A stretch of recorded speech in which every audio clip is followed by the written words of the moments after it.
So today we're going to do a bit of an invasion walkthrough. I'm going to try and tell you exactly what was going through my mind for every single move that I make.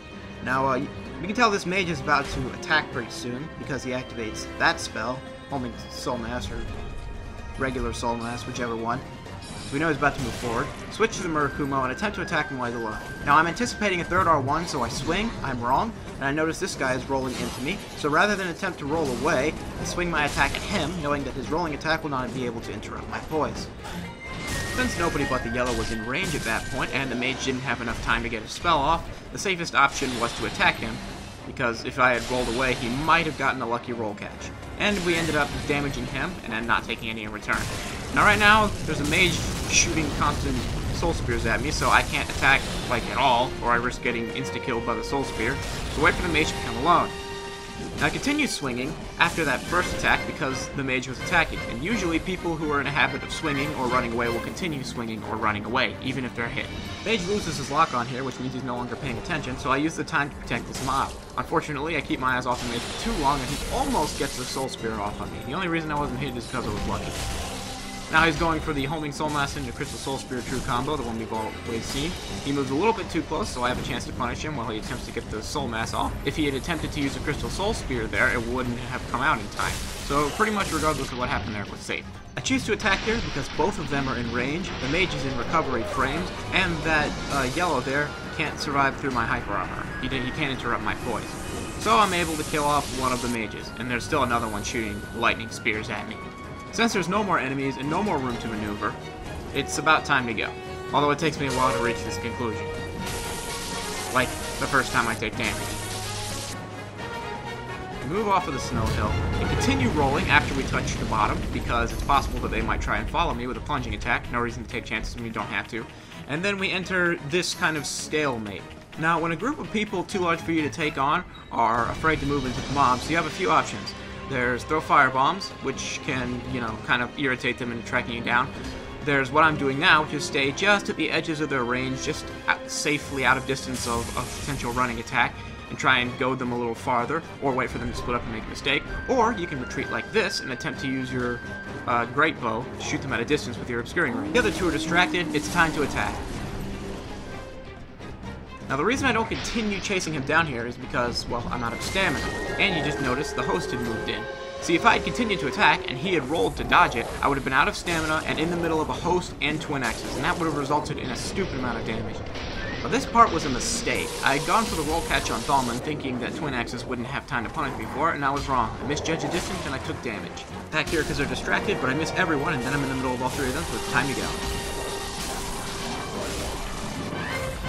A lot of factors behind this next attack. I see they're distracted, so I move in, but I also notice there's twin axes on my left who might move in to punish me, so as soon as the first attack is over, I do a second attack to the left, knowing that move will have hyper armor, and if the twin axes guy decides to try and punish me, he'll take damage. It also had a chance of roll catching the sellswords guy, so that attack was reasonably safe, especially considering my stamina was nearly full. Solomon's alone, so I try to punish him, but I notice this guy coming up on my flank, so I swing in his direction to keep him at bay.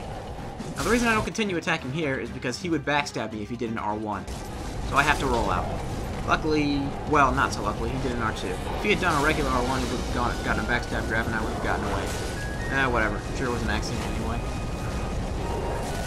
Cardinal's trying to heal here, and I notice his health is low, so I take the risk, continue attacking after him, even though I know his friends are nearby and it might potentially punish me, because the risk of taking a little bit of damage from some cell swords versus the reward of killing a phantom is, well, in my favor. Also, the other guy dies to PvE, and now it's just a lone host, and the fight at this point is just a formality. Unless lag gets involved.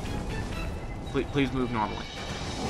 Now, Sunbird does something pretty smart here. He's surrounded by me and mobs, so in order to kill all the mobs and get me away from him, he uses Lightning Storm. Unfortunately, the mobs freaking dodge it, as if they're done PvP for themselves. He is just getting absolutely reamed by everything. And I gotta give the guy credit, though. He ran into the mobs, he continued to fight me all the way to the end. This guy, he summoned phantoms, but he's a good player. He's a good fighter. I'm glad to have a chance to play with him. Start this fight with a running attack into R1, which can roll catch sometimes. And I continue attacking in the direction of the host, hoping I'll break his guard, and I end up being wrong. And then they run back to the bonfire. Well, since this is the Corvian settlement, I can use that time to get a higher position, and go for some sweet up and down, just verticality, y-axis, whatever. Kaiser has no health. I should move in, try and kill him off before his friend arrives. His friend arrived, and he hits me, which means it's time to stop.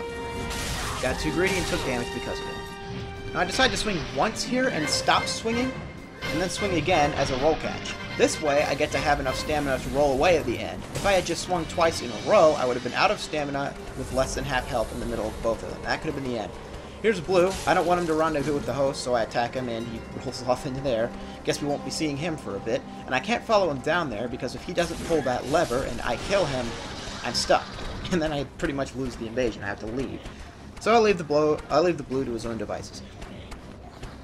I'm trying to find a way to attack this yellow and this host. I'm doing the thing where I stay just at the edge of their range and hope they make mistakes, like this Kaiser did here, attacking to my hyper armor. In fact, he didn't even get the attack off.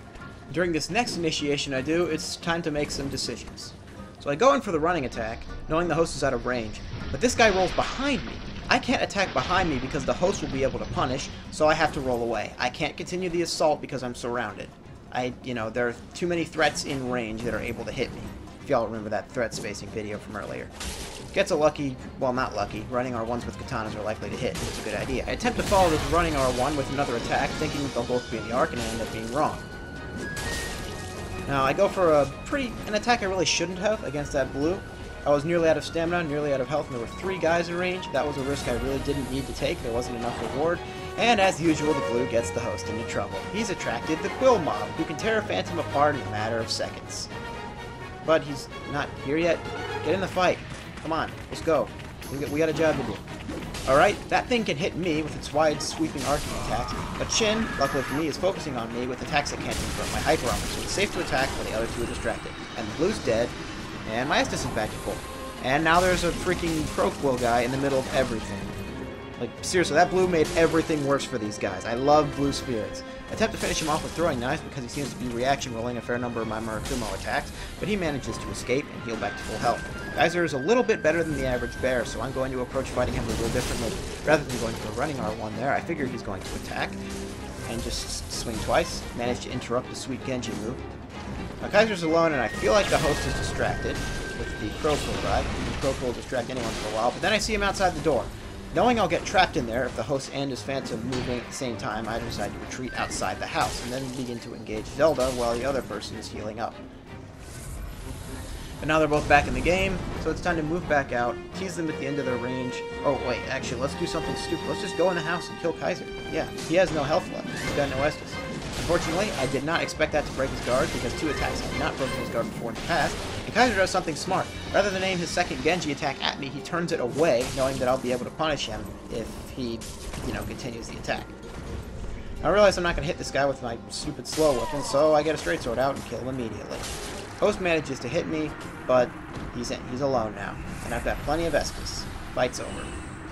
Now y'all might be thinking that it's pretty difficult to keep all this stuff in mind during an invasion, and it can be, but if you have invaded for long enough, these things become second nature after a while. You do them without even thinking about them.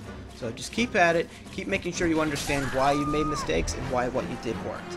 See y'all next time.